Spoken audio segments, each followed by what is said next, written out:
It always starts the same way. A happy family. A smiling couple. 2 children asleep in their beds, unaware that their world is about to end. Chris Watts in Colorado. Chris Coleman in Illinois. 2 fathers who seem to have everything. Loving wives, beautiful homes, stable lives. And both hiding behind the same mask, the mask of normal. They laughed at barbecues, smiled in family photos, said all the right words in church and at work. But behind the smiles, something was quietly dying. Not love, not even morality, but truth itself. Before the murders, both men became masters of deception. They lied to their wives, to their friends, to their communities, and even to themselves. Every word, every action, every alibi was a thread in a web that they believed could hold their world together. But lies have a way of collapsing under their own weight, and when they do, they reveal something more terrifying than the crime itself. The mind of a man who could look you in the eye, tell you a story, and believe it himself. This is the story of how Chris Watts and Chris Coleman manipulated everyone around them. How their lies began, how they spread, and how those lies finally devoured them both.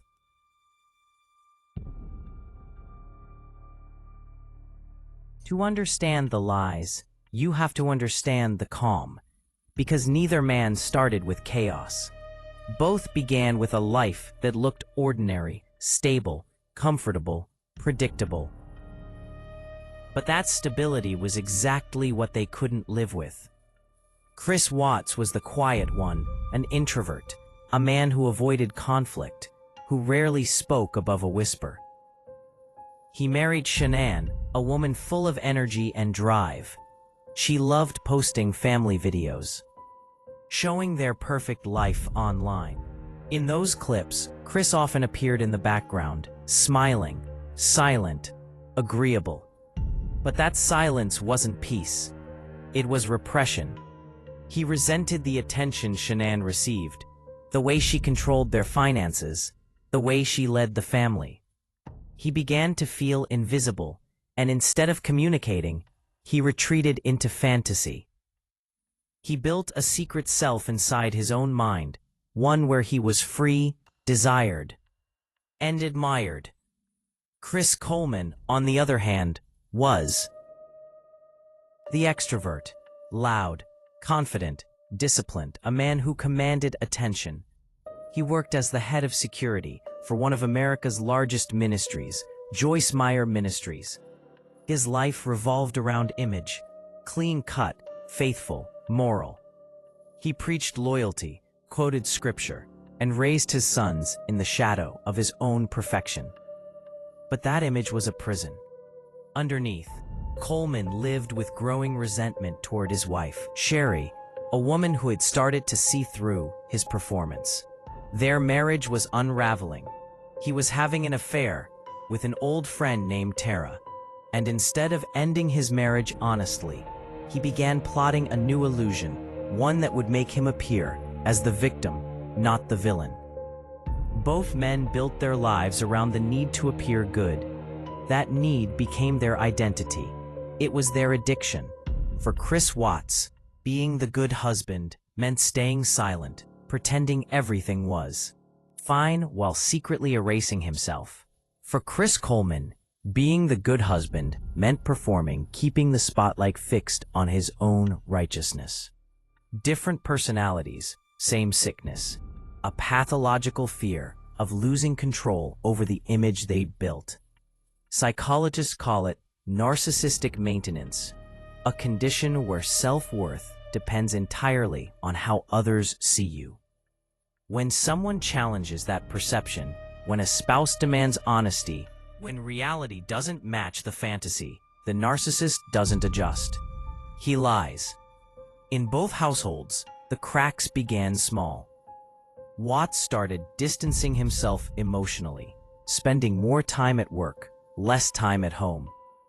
He began working out obsessively, changing his appearance, testing how far he could drift before Shanann noticed. Coleman started crafting his narrative. Anonymous threats sent to his own home, phone calls reporting danger, police reports that cast him as the protector under siege. These were not random lies. They were rehearsals. Practice for the big deception to come. Lies for both men became like oxygen necessary to breathe, necessary to keep the illusion alive. They believed they could speak a version of reality into existence, and that belief made them dangerous. Because when reality refused to obey their words, they decided to erase it entirely. In the weeks before the murders, both men were living double lives. Watts with his mistress, daydreaming about starting fresh. Coleman with his mistress, promising a future once the threats were over. Both fantasized about freedom, but freedom built on lies is never freedom. Each night, they returned home to the families they'd already mentally buried. They tucked their children into bed, smiled for the camera, and went back to rehearsing their scripts in the mirror of their minds. To everyone else, life looked peaceful. But peace is often the surface of still water, calm above, and chaos swirling underneath. That was the calm before the lie. The moment when truth still had a chance to be spoken. But instead, both men chose to speak something else. They chose the lie.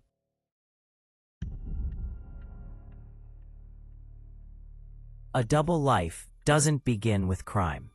It begins with a story you tell yourself to feel safe inside your own lie. Chris Watts and Chris Coleman didn't wake up one day and decide to kill.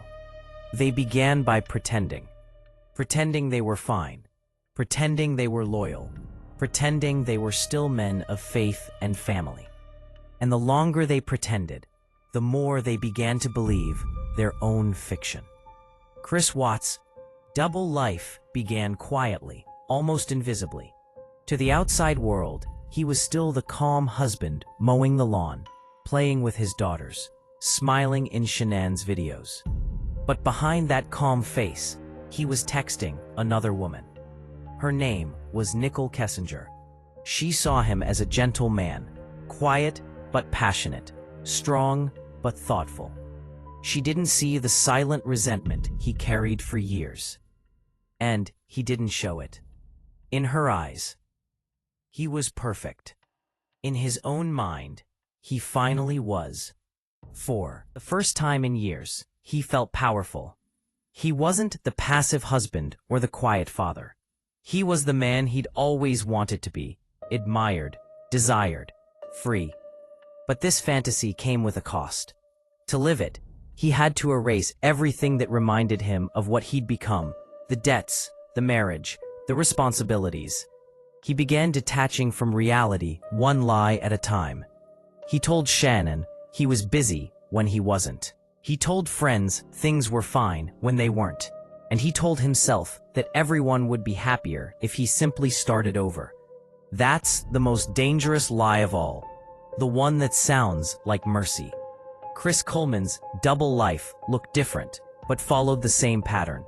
He didn't withdraw into silence. He built a fortress of performance. To his church, he was the image of discipline and faith. He guarded Joyce Meyer's ministry as though it were divine duty.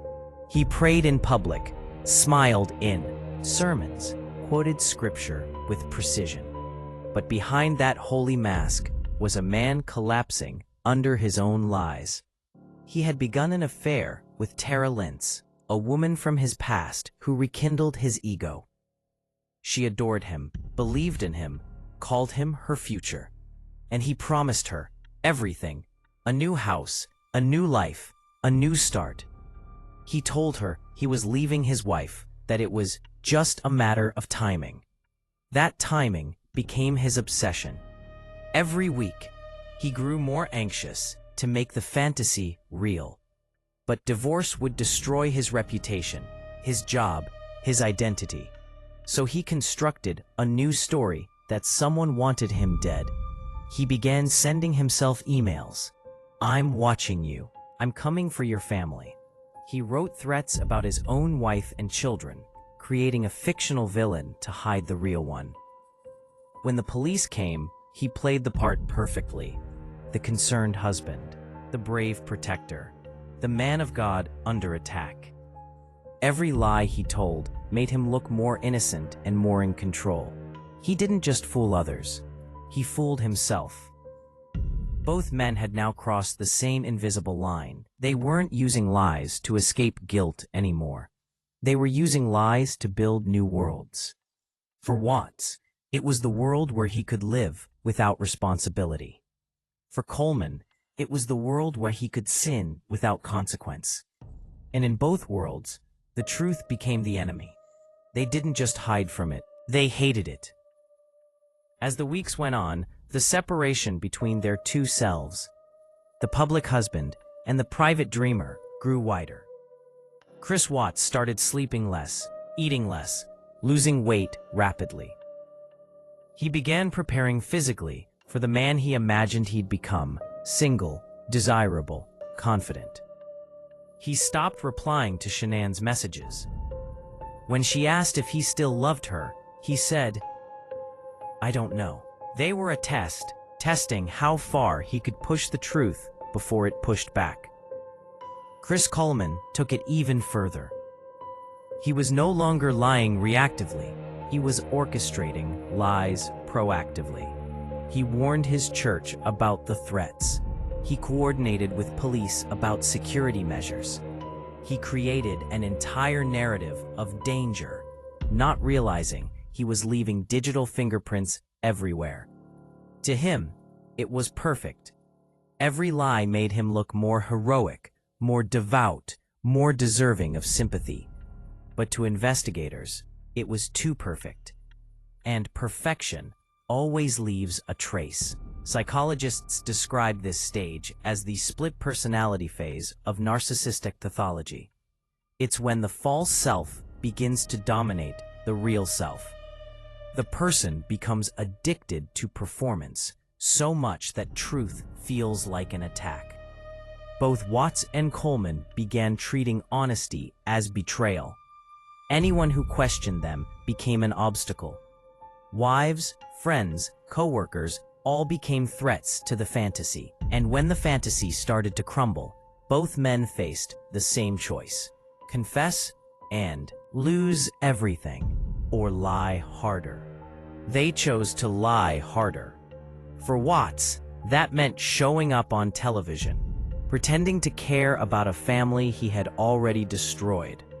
For Coleman, it meant crying in front of detectives, quoting scripture, and insisting he had done everything right. Each performance was another layer of armor made of words. But here's the truth about armor: the thicker it gets, the heavier it becomes. Eventually, it crushes the person wearing it. Their double lives had now become their prisons. And inside those prisons, the countdown had already begun, not just to the murders, but to the unraveling of everything they thought they could control. Because lies can hide for a while, but sooner or later, they start talking louder than the liar.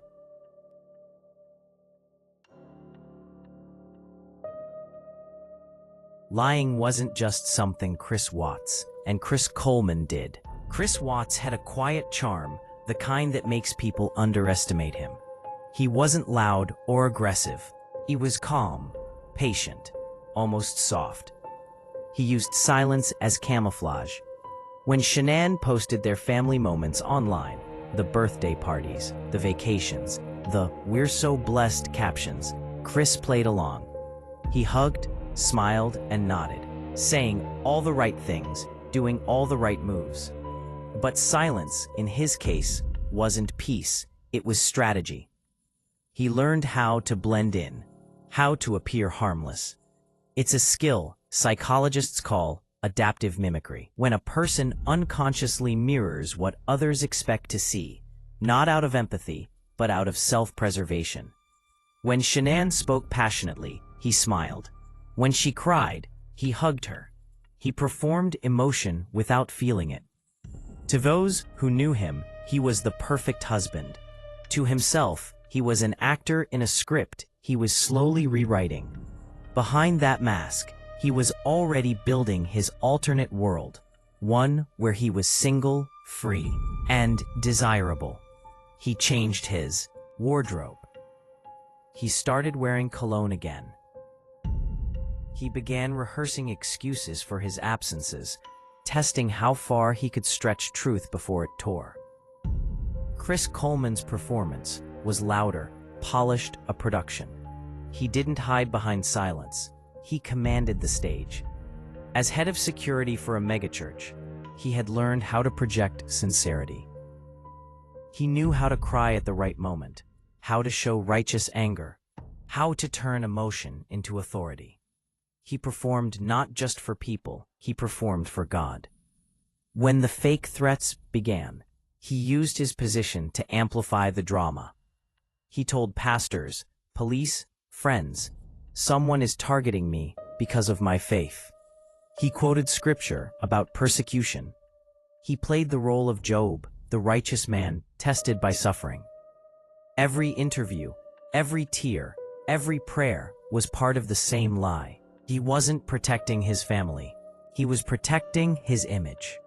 And he did it with the skill of someone who'd been performing for years. Coleman's church colleagues described him as disciplined, dependable, spiritually strong. They couldn't imagine him capable of deceit because he spoke the language of morality fluently. He knew how to sound humble while demanding admiration. He weaponized religion as camouflage. Psychologists call this moral grandiosity. When someone uses virtue not as a guide, but as a shield, they preach purity while committing sin, believing that their righteousness will somehow erase the contradiction. Coleman didn't fear God's judgment. He assumed God would understand. And that's the most dangerous kind of faith, the faith that excuses instead of restrains. Both men used emotion as a weapon. Watts used softness. Coleman used strength. One smiled to seem harmless. The other prayed to seem holy. But the goal was the same, to make people believe them long enough to finish what they'd planned. When Shanann went missing, Watts didn't run. He stayed, cooperating, offering details, acting confused but calm. He played the part of the grieving husband perfectly until his lies became too clean. His answers were too quick, too consistent, too mechanical. Genuine emotion is messy. Watts was surgical. The more he tried to look innocent, the guiltier he appeared. Coleman mirrored that same energy months earlier. After murdering his wife and sons, he called his supervisor as if he'd just discovered a tragedy. He arrived at the scene weeping, shaking, telling officers they got them. But the performance cracked almost immediately. His tears stopped too soon. His language felt rehearsed. He spoke in complete sentences when grief should have made speech impossible. That's the paradox of liars. They tried too hard to sound real. Their logic becomes their tell. Forensic analysts studying both men later described their post-crime behavior as highly organized emotional fraud. They weren't reacting to loss. They were managing optics. Both calculated how to appear without truly being. Watts controlled his body language. Coleman controlled his tone. Each saw the investigation as an audience to persuade. And at first, it worked. Neighbors pitied Watts. Church members defended Coleman. Their communities rallied around them, praying, searching, comforting. Their lies manipulated not just individuals, They manipulated entire networks of trust. That's what makes this level of deceit so dangerous. It doesn't rely on intelligence. It relies on empathy. They used the goodness of others as their cover. But beneath every performance, truth whispers. Watts's calm voice cracked under the weight of his contradictions. Coleman's timeline began to unravel as police compared his emails to server data. Bit by bit, the performances began to betray their performers. Watts's coworkers started to notice his detachment. His mistress began to feel something was off. His stories changing, his tone dull. Coleman's church began to question why every threat conveniently made him the hero. Essent. When lies become scripts, people eventually notice the bad acting. Both men had mastered performance so completely that when it failed, they didn't know how to stop acting, still playing the innocent son, seeking sympathy. I didn't do this. I'm being framed. He spoke it like a sermon, as if conviction could be reversed by confidence.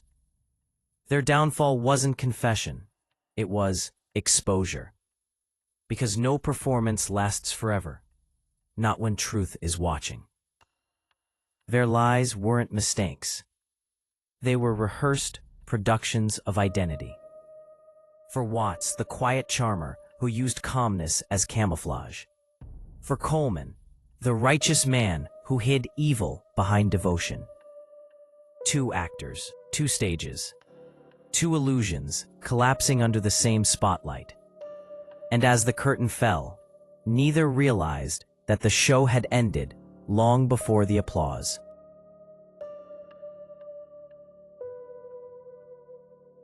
When lies collide with evidence, truth doesn't shout, it whispers. It appears first as a detail, a timestamp, a contradiction in a sentence.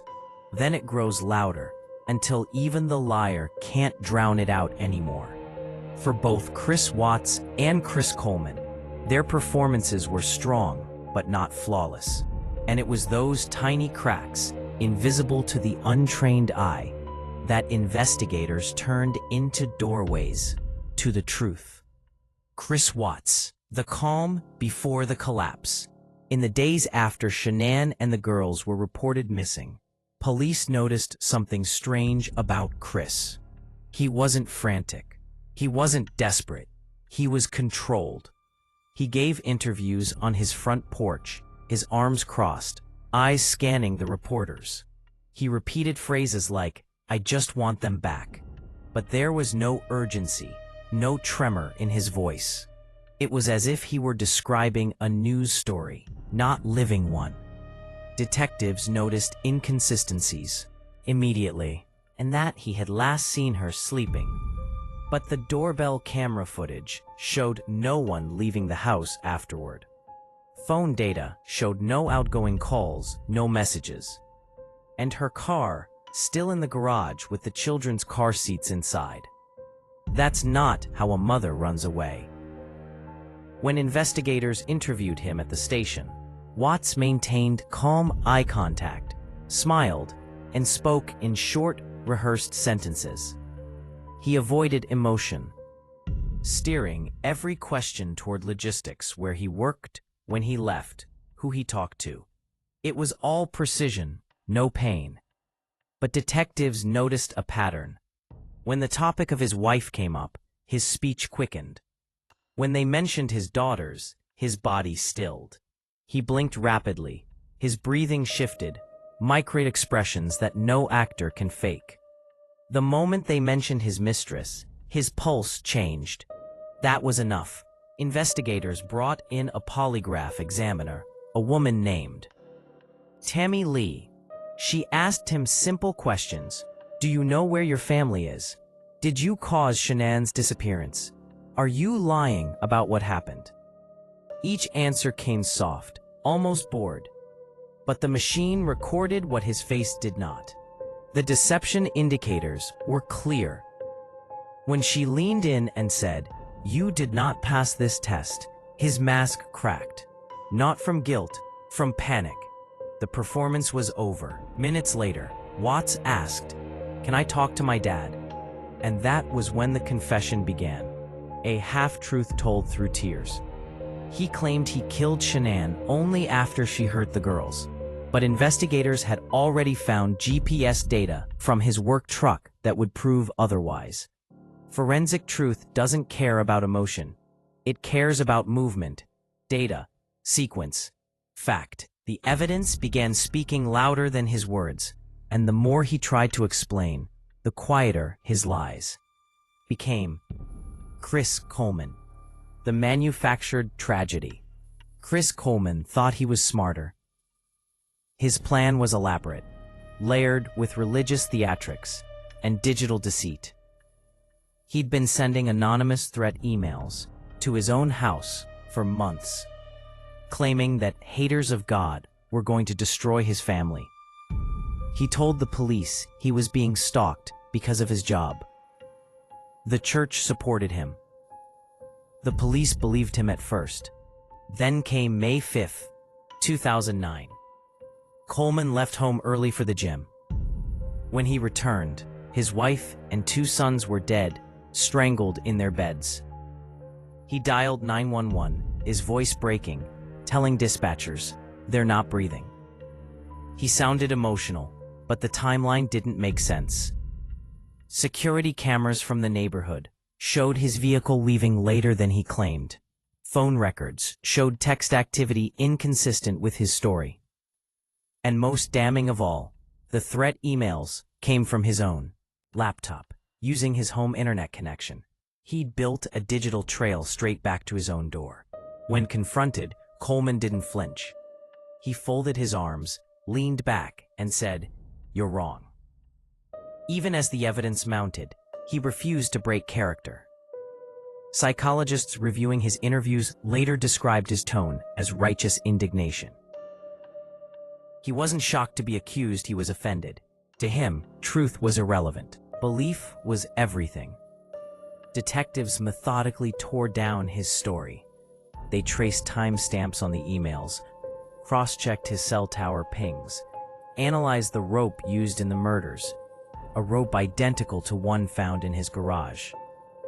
Bit by bit, his holy performance turned into a blueprint of premeditation. Still, he denied. Even when confronted with forensic proof, he said, "God knows the truth." And that's the terrifying beauty of a perfect liar. They never stop believing their own lie, even after the world stops believing them. 2 investigations, 1 pattern. In both cases, detectives faced the same challenge: men who didn't confess easily because they didn't believe they'd done anything wrong. To them, lying wasn't deception, it was defense, a way to preserve the only version of reality they could live with. Watts believed his calmness would convince. Coleman believed his faith would shield. Both underestimated the quiet persistence of forensic truth. GPS data, email logs, phone records, these became the voices of their victims. Every bite of information testified against them. And in the end, the detectives didn't need dramatic confessions. They needed patience. Because lies always age poorly. The human memory fades, but data remembers. The moment of collapse. For Chris Watts, the collapse came with a whisper, a final interview where his face hardened and his body slumped. He realized that every story he'd told now had a digital shadow disproving it. For Chris Coleman, it came with a verdict: life in prison without parole, his script of innocence officially over. Both believed they could outthink truth. Both forgot that truth doesn't think, it just waits. The investigations didn't just expose their lies. They exposed their minds. Men who saw reality not as something to live in, but something to manipulate. And when reality pushed back, they responded, the only way their egos knew how. With more lies.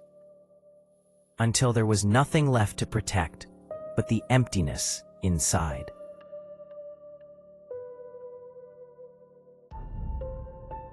Every lie has an expiration date. For a while, it sounds convincing, smooth, rehearsed, complete. But truth has a way of leaking through the smallest fractures. Through tone, timing, and eyes that can't hold their own story anymore. For Chris Watts and Chris Coleman, those cracks didn't appear in their alibis first. They appeared in their humanity. The cracks in Watts. When the world first saw Chris Watts on camera, he looked like a man in shock. Calm, collected, polite. He crossed his arms, swayed on his feet, and begged the public, "If you're out there, please bring them home." It was supposed to sound like grief. Instead, it sounded like routine. Body language analysts later dissected every frame. The longer he spoke, the more detached he seemed. He smiled when he shouldn't, blinked at the wrong moments, and avoided using his family's names. He said the kids instead of Bella and Cece. He said that woman instead of my wife. That distance, the language of someone narrating, not living, was the first fracture. Neighbors noticed, too. One told police he didn't act like a man whose family just vanished. He looked nervous, but not sad. It was the absence of emotion that gave him away, not the presence of guilt, but the emptiness where empathy should have been. The cracks in Coleman. Chris Coleman's performance cracked in a different way, not through silence, but through overacting. At the crime scene, he sobbed loudly, throwing his hands up, quoting scripture. But the words didn't match the scene around him. Detectives saw no fresh tears, no swelling, no genuine grief. Within hours, his composure shifted from sorrow to anger. He accused investigators of harassment, claimed they were persecuting a man of faith. He spoke as though the tragedy was about him, his pain, his reputation, his innocence. He never once asked how his family died. He only asked how people could think he did it. To seasoned detectives, that question is always a red flag. Because innocent people want answers. Guilty people want approval. Language as evidence. The cracks deepened through language. Both men spoke in past tense before the police confirmed deaths. Watts said, "I loved my family," before the bodies were found. Coleman said, "I tried to protect them," hours after staging the scene. Linguists call this verbal leakage when subconscious guilt slips into grammar before the conscious mind can censor it. It's the truth, leaking through syntax. Another crack came in the way they minimized their crimes. Watts called the murders a mistake. Coleman called them something terrible that happened. They removed themselves from the sentence. No I, no ownership. That's not humility, that's erasure. The behavioral disintegration. As investigations continued, both men began losing control of their rehearsed selves. Sleep deprivation, isolation, and exposure to evidence stripped away the act. Watts started speaking in circles, repeating phrases like, "It wasn't supposed to happen this way." Coleman grew defensive, accusing officers of lying, demanding new interrogators, trying to restart his narrative. Psychologists describe this as ego disintegration, when the false self starts collapsing under contradictions. They can't reconcile who they believe they are with what the world now sees. And when a narcissist loses the ability to control perception, panic sets in. It's not fear of punishment, it's fear of invisibility. Public suspicion and media pressure. Then the public started to see it. The news coverage that once portrayed them as victims began to shift. Viewers replayed Watts' interviews, noticing his smirks. Reporters questioned Coleman's Miracle Man story. Social media exploded with skepticism, dissecting every frame, every tone, every sigh. Their lies were no longer private. They were being dissected globally. Under that pressure, Watts folded inward. He stopped smiling, started confessing. Coleman doubled down, declaring his innocence louder. Opposite reactions, same reason. Both were losing control of the story. When a liar's story stops working, they don't seek truth, they seek new lies. But in both cases, the supply had run out. The moment they betrayed themselves. In interrogation footage, the moment of self-betrayal is clear. For Watts, it's when detectives mention his daughters by name. He pauses, swallows, and his composure falters. His eyes drop, the body's reflex to shame, even when the mind denies it. For Coleman, it's when he's shown the forensic timeline. He freezes for a second, one blink too long before snapping back into outrage. That 1 second delay told investigators everything. Truth doesn't need rehearsal, but lies need constant maintenance. And maintenance always fails under pressure. The psychological breakdown of a lie. Experts say a lie is like scaffolding. Every piece depends on another. Remove one detail, and the structure wobbles. Expose two, and it falls. By the time Watts confessed, he wasn't revealing the truth. He was surrendering to exhaustion. Coleman never confessed. He chose delusion instead. But in both cases, the cracks turned into collapse. Because a lie may survive a day, a week, even months. But when faced with forensic fact, psychological pressure, and public scrutiny, it becomes what it always was, fiction. The dark truth behind the cracks. The cracks weren't just in their stories, they were in their souls. Lying became a way to survive themselves, a way to keep the illusion of control alive. But once those illusions shattered, what was left wasn't grief or guilt, it was emptiness. Chris Watts and Chris Coleman didn't just lose their freedom. They lost their audience. And for men who built their identities on performance, that was the final punishment.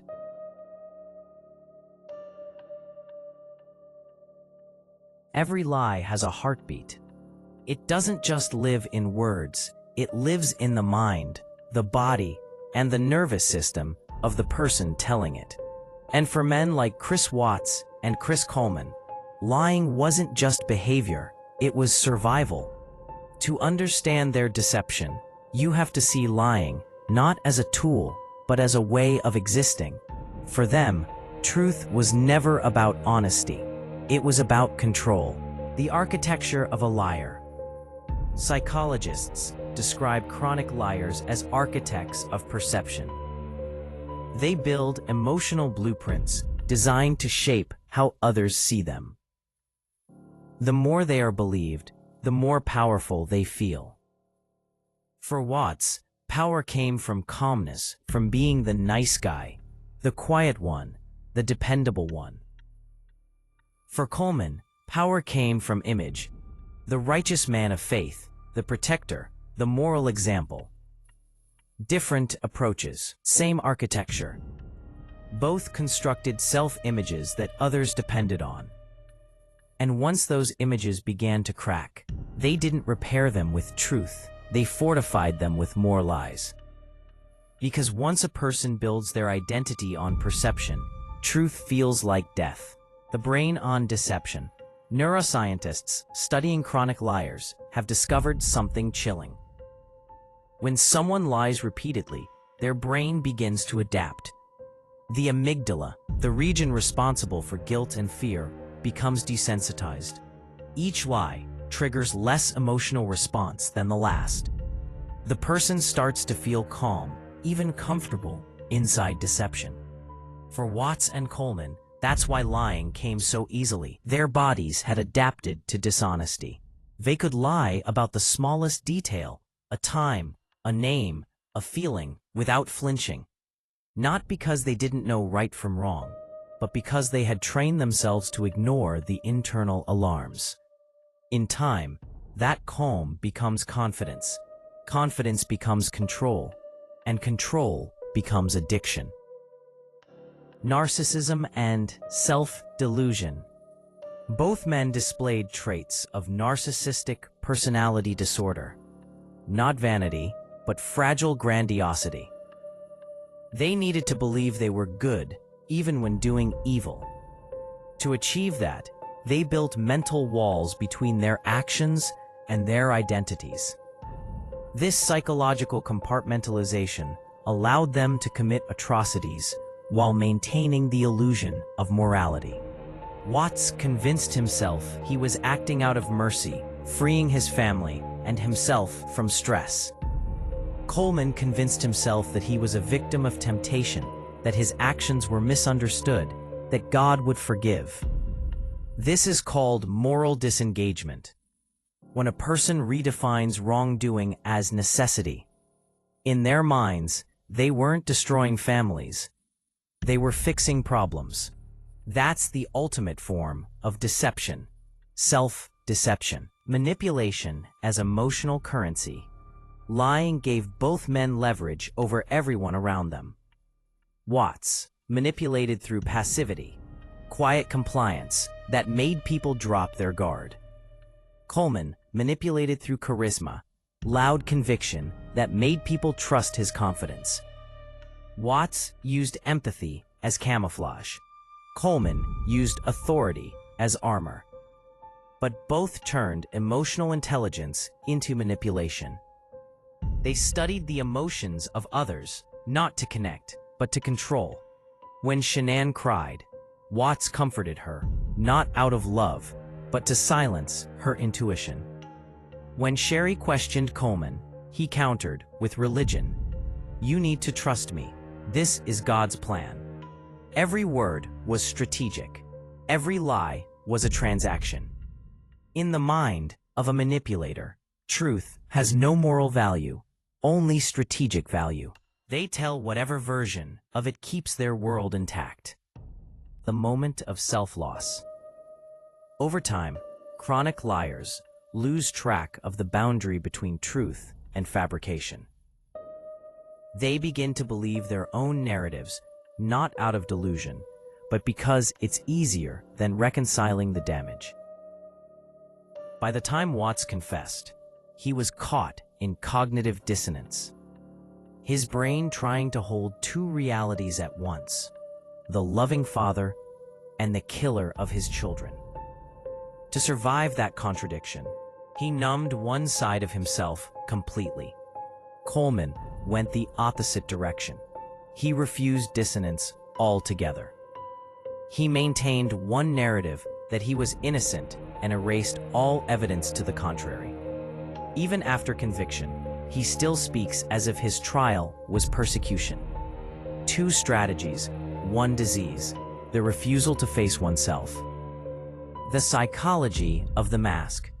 There's a saying in forensic psychology, the mask always fits too well. People like Watts and Coleman wear their masks so long that even they forget it's there. The fake smile becomes natural. The rehearsed prayer becomes reflex. The lie becomes personality. When the mask finally breaks when they're exposed, when truth rips through the facade, they don't just lose their freedom. They lose their sense of self. That's why Watts, in prison, now clings to religion as identity, calling himself reborn, because the original self no longer exists. And why Coleman, still denying guilt, lives in delusion, because admitting reality would erase the only identity he has left. 7. What deception teaches us. The psychology of deception isn't about brilliance, it's about emptiness. Watts and Coleman weren't geniuses manipulating everyone. They were hollow men trying to fill their voids with image, control, and lies. And that's the dark truth about manipulation. It always begins as protection from shame, from failure, from imperfection. But in time, it becomes self-destruction. Because a man who lies to everyone eventually becomes a man who lies to himself. And a man who lies to himself will destroy anything and anyone who threatens his illusion. The final profile.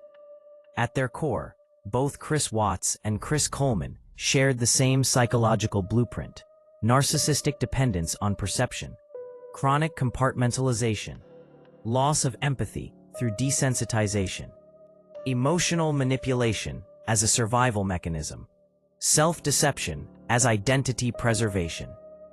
They didn't kill because they stopped caring. They killed because caring exposed their lies. And in the end, that's what deception truly is: a slow erasure of empathy until nothing remains but the performance.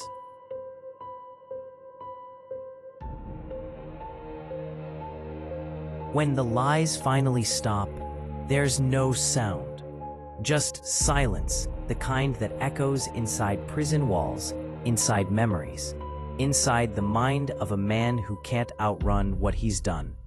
For Chris Watts and Chris Coleman, that silence is all that's left. The stage is gone. The audience is gone.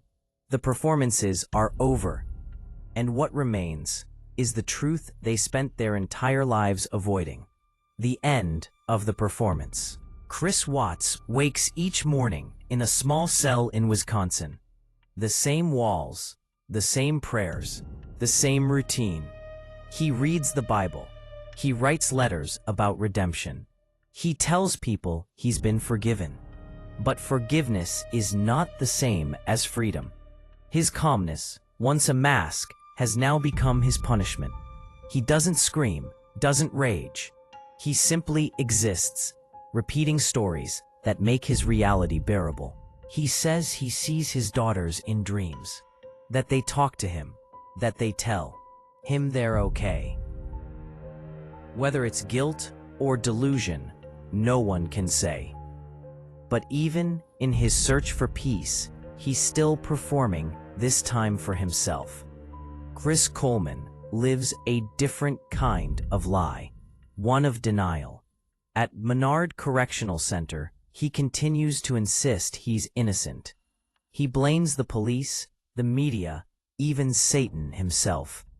He writes letters to supporters claiming he was framed, still quoting scripture, still defending his image. If Watts's prison is guilt, Coleman's is pride. And both are unbreakable. Two men who told the world they were good, now trapped in the reality that proved them wrong. The echo of their lies. The lies they told didn't just destroy their families. They spread outward into communities, churches, neighborhoods, and screens across the world. People who once believed them now question their own judgment. Friends replay conversations, wondering how they missed the signs. Reporters revisit interviews, haunted by how normal these men seemed. That's the echo of deception. It leaves everyone else doubting truth itself. Their stories remind us that evil doesn't always look monstrous. Sometimes it looks ordinary. Sometimes it looks like the man next door, smiling for the camera. The human cost. Behind every analysis, every psychological term, are names we should never forget. Shanann Watts, Bella, Celeste, Nico, Sherry Coleman, Garrett, Gavin. They were real people, not statistics, not cautionary tales. They laughed, they dreamed, they trusted, and that trust was the weapon used against them. The greatest tragedy of these cases isn't just the murders. It's how long love was mistaken for safety, how truth was replaced by performance, and how two women, two mothers, never saw the danger standing right in front of them because it smiled like family.